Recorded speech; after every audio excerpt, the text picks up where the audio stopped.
Matapos makarecover sa sakit, diretso gym agad ang aktres na si Alexa Ilacad. Ibinida pa ng aktres sa kanyang Instagram story ang ginagawang workout. No negative vibes here, only negative commando pulse. So happy to be back in the gym after a week of being sick, sabi ng aktres.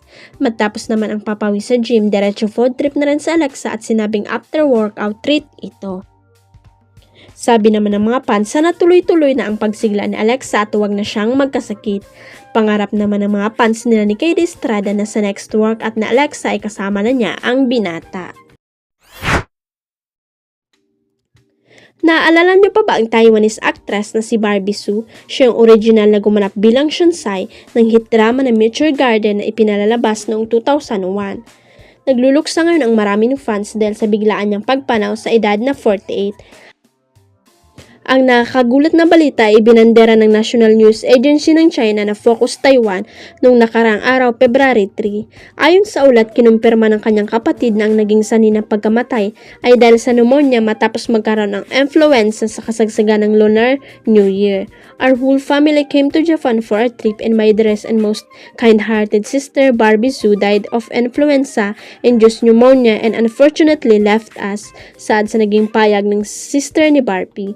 Dagdag pa niya, I was grateful to be her sister in this life and that we got to care for and spend time with each other. I will always be grateful to her and miss her, minsay pa niya.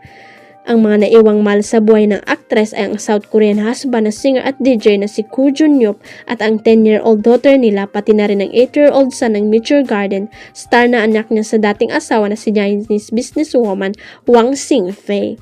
Kung matatandaan, ang mga nakasama ni Barbie sa nasabing hit series ay sina Jerry Yan, Vic Chu, Ken Chu, and Vanice Wu.